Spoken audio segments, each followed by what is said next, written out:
اب اس کے بعد انشاءاللہ تعالی جو ہے اب آ جائیے موضوع، ابھی 2 دن کے بعد آج چہشنبہ ہے یہاں، اور پہلی بار ایسا ہو بھی رہا ہے شہر بنگلور کے اندر کہ یہ لوگ 1500 سال کے ان کے مطابق جو ہمارے دوسرے بھائی ہیں، اللہ تعالیٰ توفیق عطا فرمائے ہمارے سارے بھائیوں کو، اللہ شرک اور بدعات سے بچنے کی توفیق عطا فرمائے۔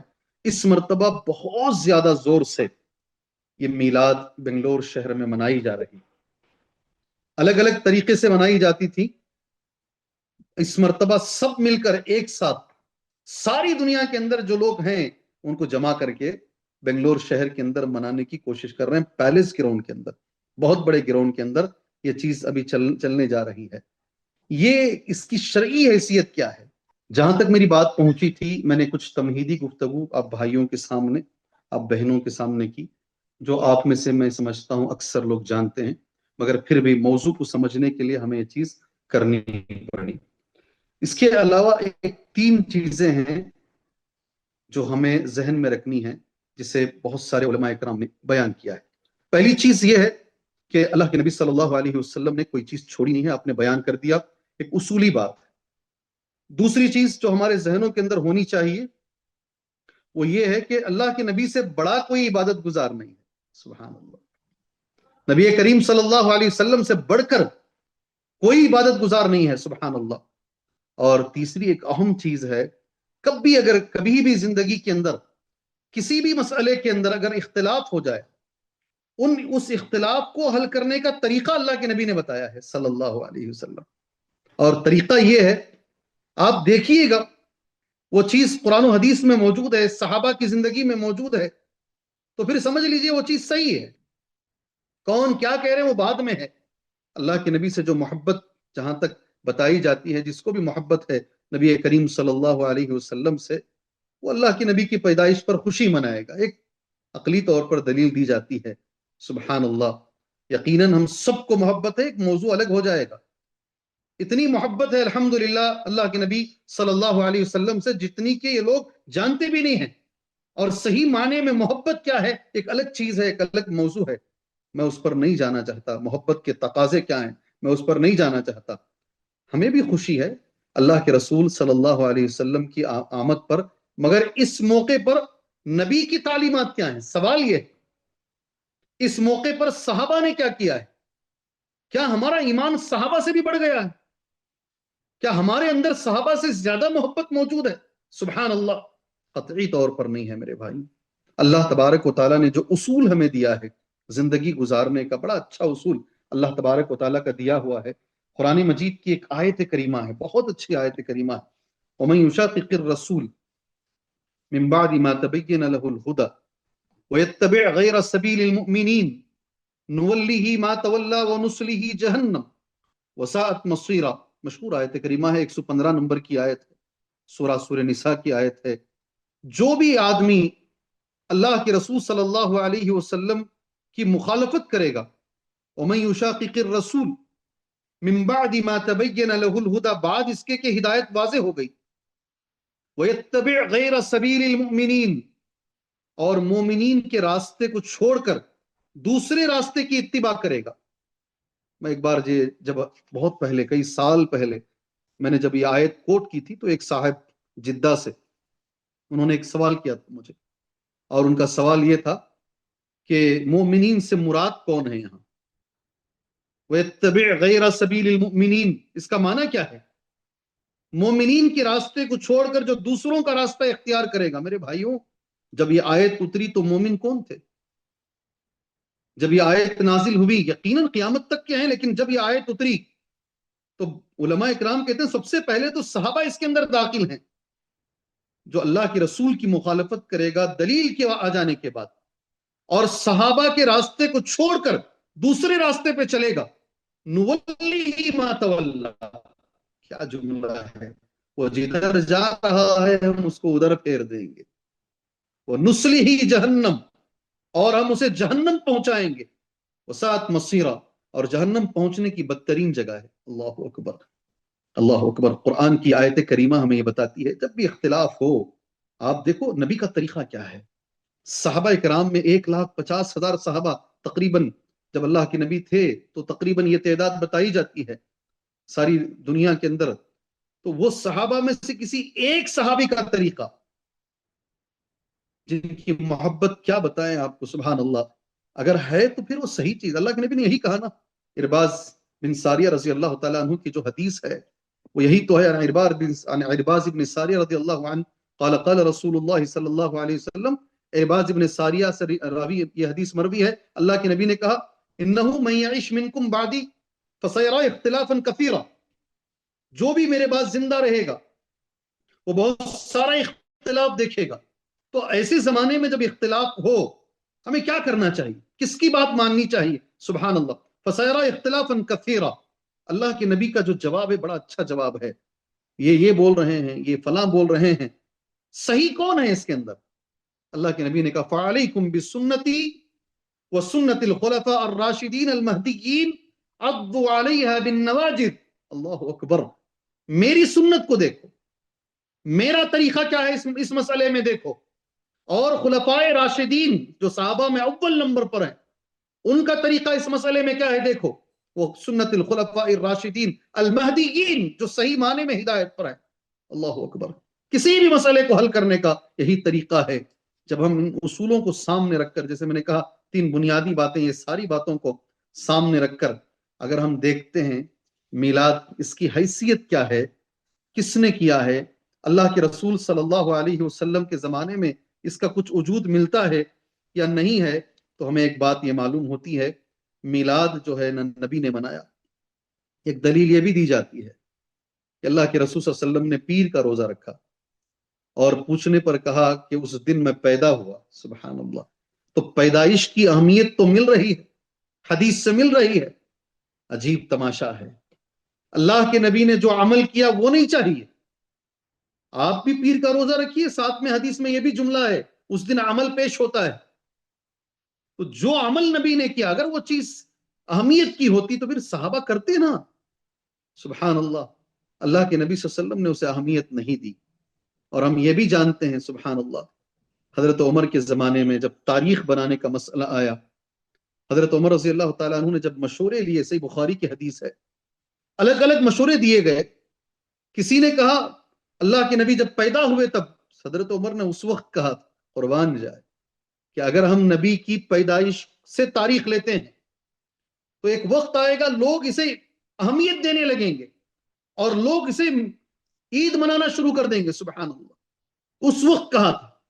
کسی نے کہا ما عدو، یہ حدیث کا جملہ ایسا بخاری میں ہے، ما عدو من مبعث النبی صلی اللہ علیہ وسلم ولا من مولدی، نہ پیدائش سے تاریخ لی گئی نہ جس دن نبی بنائے گئے اس سے، کیونکہ لوگ اسے الگ اہمیت دیں۔ سبحان اللہ میرے بھائیوں، اس زمانے میں صحابہ نے سوچا اس چیز کو، یہ تمام باتوں کو سامنے رکھ کر اب آگے بڑھتے ہیں انشاءاللہ تعالی کہ اس کی شرعی حیثیت، اس کو بنانے والے کون ہیں؟ نہ نبی نے بنایا نہ صحابہ نے بنایا، کب یہ چیز شروع ہوئی ہے اس کا نام سامنے ڈاکٹر اسحاق صاحب نے لکھا ہے، میں اس کو کھول کے بیٹھا ہوں، ابو سعید کوکبوری بن ابو الحسن علی ابن محمد الملقب الملک المعظم مظفر الدین اربل، میں نے نام پڑھا ہے۔ سب سے پہلے جس انسان نے اس کو شروع کیا میں نے اس کا نام پڑھا ہے، جی ہاں، اور یہ بھی ہے اللہ تبارک و تعالی ہمارے سے نیکی کا کام اللہ کروائے، ایسا نہ ہو کہ کوئی ایسا کام آدمی کر کے چلا جائے، اس کے جانے کے بعد ہزاروں لاکھوں لوگ کرتے رہیں اور وہ بھی اس کا وبال اس پر آتا رہے۔ میں نے پڑھا ہے، دیکھ کے پڑھا، ابو سعید کوکبوری ابن ابو الحسن علی ابن محمد الملقب الملک المعظم، اس کا نام ہے ابو سعید کوکبوری، والد کا نام ہے ابو الحسن علی بن محمد، اور اس کا لقب ہے الملک المعظم، موصل میں رہنے والا، المتوفا جس کا انتقال ہوا ہے 630 ہجری میں۔ آپ سوچ کے دیکھیے 630 ہجری، اللہ کے نبی صلی اللہ علیہ وسلم کے جانے کے 600 سال کے بعد، کہاں صحابہ کا زمانہ، تابعین کا زمانہ، تبع تابعین کا زمانہ، سبحان اللہ، اس کے بعد ائمہ کا زمانہ، محدثین کا زمانہ، یہ سارے زمانوں میں کبھی یہ بدعت نہیں رہی، اللہ اکبر۔ 600 سال کے بعد یہ بادشاہ تھا وقت کا، اور اس نے جو ہے اس بدعت کو شروع کیا، یہ آہستہ آہستہ آہستہ یہ بدعت رائج ہونا شروع ہو گئی، اب جس چیز کو اللہ کے نبی کے جانے کے بعد، صحابہ کے زمانے کے بعد، تابعین کے زمانے کے بعد، تبع تابعین کے زمانے کے بعد، 600 سال کے بعد یہ چیز شروع کی گئی ہے، اور شروع کیسے کی گئی ہے؟ دین سمجھ کر شروع کی گئی ہے، دین کے نام پر شروع کی گئی ہے، اللہ کے رسول صلی اللہ علیہ وسلم کی محبت کے نام پر یہ چیز شروع کی گئی ہے۔ سبحان اللہ، یہ دین کا حصہ کیسے ہو سکتا ہے میرے بھائی؟ سوچ کے دیکھیے گا۔ اللہ تبارک و تعالیٰ، یہاں سننے والے تو تقریباً ہمارے وہ لوگ ہوتے ہیں جو یقیناً جانتے ہیں، مگر یہ بات ان تک پہنچنی چاہیے جو لاکھوں کی تعداد میں ابھی جو جلسہ یہ لوگ کرنے والے ہیں، تقریباً میں نے سنا کہ 5 لاکھ سے زیادہ لوگ ایک جلسے میں شرکت کرنے والے ہیں۔ اللہ ان تک یہ بات پہنچائے۔ یہ تو الزام ہے میرے نبی پر صلی اللہ علیہ وسلم، نہ یہ صحابہ کا طریقہ، نہ یہ نبی کا طریقہ۔ اب سوچ کے دیکھیے گا، باقاعدہ روایتوں میں موجود ہے، تابعین کے اندر سعید بن مسیب بہت بڑے تابعی گزرے ہیں، بہت بڑے تابعی، افضل التابعین ہیں۔ انہوں نے ایک آدمی کو دیکھا نماز پڑھ رہا ہے، انہوں نے اس کو منع کیا۔ اس نے پوچھا کیا نماز پر بھی عذاب ہوگا؟ کہا نماز پر نہیں ہوگا، مگر جس وقت پر تم نماز پڑھ رہے ہو اس وقت پر نماز پڑھنے سے نبی نے منع کیا ہے، نبی کی مخالفت پر عذاب ہوگا۔ نماز ہے، لوگ بولتے نا نیکی ہے نا مولوی صاحب، نیکی کر کر بھی کیا عذاب ہوتا؟ ہاں ہوتا ہے، نیکی جسے آپ سمجھ کے کر رہے ہیں۔ جی، سعید بن مسیب رحمۃ اللہ علیہ کے مطابق، جو داماد ابو ہریرہ ہیں، ابو ہریرہ رضی اللہ تعالیٰ عنہ کے داماد ہیں، بہت بڑے محدث ہیں، ان کے مطابق عذاب ہوتا ہے۔ نماز پڑھ رہا تھا وہ، لوگ بولتے نا کہ نیکی سمجھ کے۔ سبحان اللہ، یہ تو میں نے آپ کے سامنے اس کی تاریخ بیان کی کہ اس کی تاریخ یہ ہے کہ 600 سال بعد، سبحان اللہ، اللہ کے نبی صلی اللہ علیہ وسلم کی اس دنیا سے جانے کے 600 سال بعد یہ چیز ایجاد کی گئی ہے، یہ بدعات ایجاد کی گئی ہے، اور اس میں نہ صحابہ کا طریقہ۔ ایک کھلی چیز ہمیں معلوم، پہلی چیز شرعی دلائل آپ نے جو عنوان دیا ہے کہ شریعت کی روشنی میں اس کو ہمیں اگر چیک کریں گے، پہلی چیز یہ معلوم ہوتی ہے صریح بدعت ہے، یہ شر الامور ہے، اور یہ نبی کی مخالفت ہے۔ اور جب آدمی نبی کی مخالفت کرتا ہے تو عذاب کا آنا طے ہے، فتنے کا آنا طے ہے۔ فَلْيَحْذَرِ الَّذِينَ يُخَالِفُونَ عَنْ أَمْرِهِ أَن تُصِيبَهُمْ فِتْنَةٌ أَوْ يُصِيبَهُمْ عَذَابٌ أَلِيمٌ۔ اللہ اکبر، ڈرنا چاہیے۔ جملہ کیسا ہے؟ سورہ نور کا جملہ ہے۔ ان لوگوں کو جو نبی کی بات کی مخالفت کرتے ہیں، یخالفون عن امرہ ان تصیبہم فتنہ، کہیں ایسا نہ ہو کہ انہیں فتنہ پہنچے، اور یصیبہم عذاب علیم، یا دردناک عذاب پہنچے۔ آج بڑے بڑے لوگ یہ کہتے ہیں، شیخ الاسلام ابن تیمیہ رحمہ اللہ بہت پہلے بول کر چلے گئے وہ، آج جو ذلت، جو رسوائی، دشمنوں کا تسلط، مسلمان چاروں جگہ جو مارے جا رہے ہیں، سوچنے والے 100 قسم سے سوچ سکتے ہیں، مگر شیخ الاسلام ابن تیمیہ رحمہ اللہ کا کہنا یہ ہے انہی بدعاتوں کا نتیجہ ہے، انہی بدعاتوں کا نتیجہ ہے کہ اللہ تبارک و تعالیٰ دشمنوں کو مسلط کر کے مسلمانوں کو ذلیل کر رہا ہے، یہ بدعاتوں کی وجہ سے۔ سبحان اللہ، اللہ اکبر، اللہ ہمیں بچنے کی توفیق عطا فرمائے۔ سب سے پہلی چیز شریعت کے اندر ان اصولوں کی روشنی میں یہ بدعات ہے، اس لیے کہ نبی نے اور صحابہ کرام نے اس کو نہیں کیا ہے۔ دوسری بات، جو میلاد کے تعلق سے جو چیزیں بیان کی جاتی ہیں، بہت ساری بدعاتیں اس کے اندر مل کر ایک بڑی بدعت بن جاتی، صرف یہ بدعت نہیں بنتی ہے، یہ بڑی بدعت بن جاتی ہے۔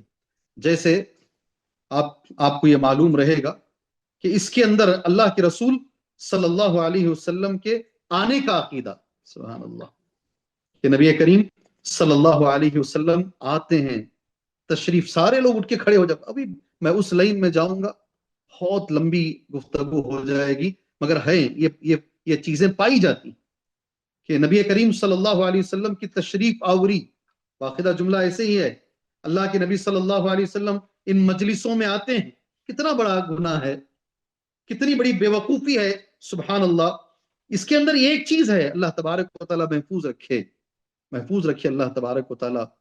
اور اس کے اندر ایک اور گناہ مل جاتا ہے، یہ ایک گناہ نہیں رہا، ابھی صرف ایک چیز نہیں رہی، کئی گناہ اس کے اندر مل کر یہ بہت بڑا گناہ بن جاتی ہے یہ کیا کیا گناہ اس کے اندر ملتے ہیں، میں ایک ایک کر کے آپ کے سامنے۔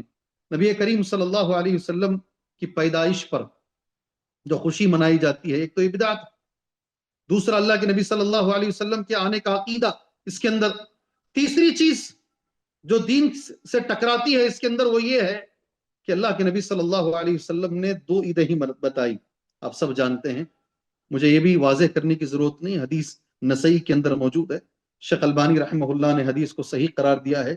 اللہ کے نبی نے جو کہا قد ابدلکم اللہ بہما خیرا منہما، اللہ تبارک و تعالیٰ نے 2 بہترین دن تمہیں بدلے میں دیا ہے، یوم الفطر و یوم الاضحیٰ، ایک یوم الفطر ہے اور ایک یوم الاضحیٰ ہے، یہ 2 عیدیں اللہ کے نبی نے ہمیں دی ہیں صلی اللہ علیہ وسلم۔ اس لیے جب عنوان میں یہ لکھا گیا عید میلاد النبی، یہ تیسری عید کس نے دی؟ میرا یہ سوال ہے، سب پڑھے لکھے ہیں ماشاءاللہ، ہر ہفتہ بہت جید علماء کرام کے دروس آپ سنتے ہیں، میں تو یہ کہوں گا ہم اگر بیان قصہ بولتے ہیں، بیان قصہ غلط نہیں ہے، مجھے امید ہے اسی شکل میں اسی معنی میں یہ عنوان دیا گیا ہوگا، جیسے فرعون کہتا ہے انا ربکم الاعلی، میں بہت بڑا پروردگار ہوں، سبحان اللہ، فرعون نے کہا، ایسا فرعون نے کہا بول کر بولنا، اس معنی میں یہ عنوان مجھے دیا گیا ہوگا، ورنہ عید کا جملہ اسے لگانا ہی غلط ہے، اس لیے کہ اللہ کے نبی صلی اللہ علیہ وسلم نے تو 2 عیدیں دی ہیں، اصولی بات ہے۔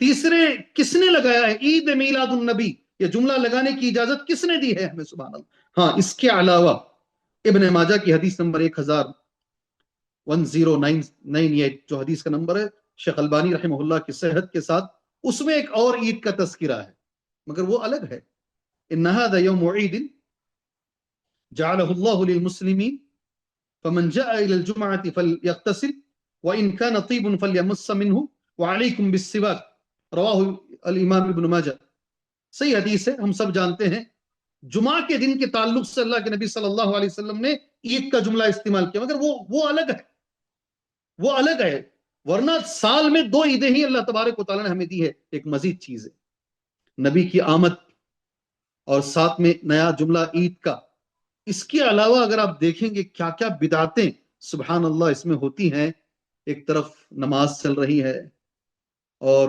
جلوس نکالا جا رہا ہے، ہم لوگ ہر سال اپنی آنکھوں سے دیکھتے ہیں، کویت میں نہیں ہوگا مگر میں دیکھتا ہوں، میری نگاہوں سے دیکھتا ہوں، جلوس نکالا جا رہا ہے، اذان دی جا رہی ہے، لوگ جو ہے ناچنا گانا، ہر قسم کی بےہودہ چیزیں اس کے اندر، کیا طریقہ ہے، اللہ اکبر، یہ گناہوں کا ایک مرکز بنتا جا رہا ہے۔ میں اللہ تبارک و تعالیٰ سے یہی دعا کرتا ہوں، اس لیے کہ ابھی مجھے نماز کے لیے جانا ہے کچھ منٹوں میں، اللہ سے میں دعا یہ کرتا ہوں اللہ تبارک و تعالیٰ، یقیناً یہ ایک بڑا گناہ ہے، ایک بڑی بدعت ہے، اللہ تعالیٰ اس امت میں وہ لوگ جو اس کو منانے کی کوشش کر رہے ہیں، اللہ تعالیٰ انہیں صحیح سمجھ عطا فرمائے۔ اللہ تبارک و تعالیٰ مجھے اور آپ کو ساری زندگی بھر اللہ تعالیٰ گناہوں سے بچنے کی توفیق عطا فرمائے، اللہ شرک سے بچائے، اللہ بدعات سے بچائے، اللہ تبارک و تعالیٰ ہمارے خاندان کے اندر سب سے پہلے وَأَنذِرْ عَشِيرَتَكَ الْأَقْرَبِينَ کے اس آیت کی روشنی میں سب سے پہلے ہمارے خاندان والوں کو اللہ ہمیں سمجھانے کی توفیق عطا فرمائے، اس کے اندر جو لوگ اس بدعات میں ملوث ہیں اللہ تبارک و تعالیٰ ہمیں انہیں سمجھانے کی توفیق عطا فرمائے۔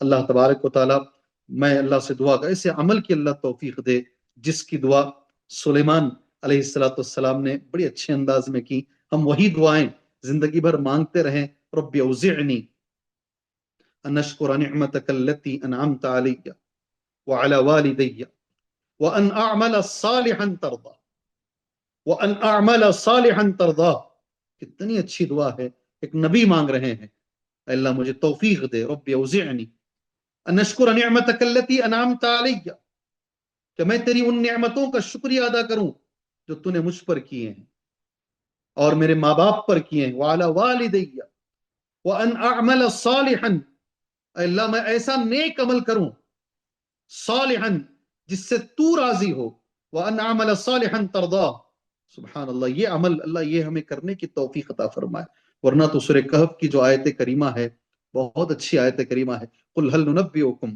بالاخسرین اعمالا، آپ کہہ دیجئے اللہ کے نبی صلی اللہ علیہ وسلم، ہم بتائیں عمل کر کے بھی نقصان اٹھانے والا کون ہے؟ الذین ضل سعیہم فی الحیات الدنیا، وہ لوگ ہیں جن کی پوری محنت، پوری کوشش، پورا عمل دنیا میں ضائع ہو گیا. وَيَحْسَبُونَ أَنَّهُمْ يُحْسِنُونَ صُنْعًا، وہ سمجھ رہے ہیں کہ وہ نیکیاں کر رہے ہیں. اللہ ایسے عمل سے بچائے. اللہ ساری امت کو اللہ تبارک و تعالیٰ بچنے کی توفیق عطا فرمائے.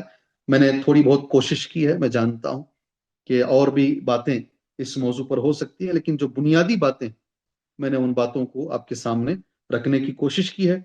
اللہ تعالیٰ سے میں ایک بار اور دعا گو ہوں، اللہ تبارک و تعالیٰ ہمیں زندگی بھر کے لیے ہمیں ان چیزوں کی جو رد ہے اللہ ہمیں کرنے کی توفیق عطا فرمائے، بدعت کی رد اور شرک کا جو رد ہے اللہ ہمیں کرنے کی توفیق عطا فرمائے. اور میں آخر میں اللہ کا شکر گزار ہوں. اس کے بعد یہ لوگ جو ماشاءاللہ اتنی محنت سے ہر ہفتے تقریباً جو ہے یہ پروگراموں کو ارینج کرتے ہیں، وقت نکالتے ہیں، اللہ سے میری دعا ہے اللہ تبارک و تعالیٰ یہ بھائیوں کو، یہ بہنوں کو اللہ تعالیٰ اس کا اجر عطا فرمائے. اللہ دنیا و آخرت کی اللہ پریشانیاں ان سے دور فرمائے. اللہ تعالیٰ ہمیں توحید پر جینے اور توحید پر مرنے کی اللہ ہمیں توفیق عطا فرمائے. آمین. وصلی اللہ علی النبی الکریم. السلام علیکم ورحمۃ اللہ وبرکاتہ.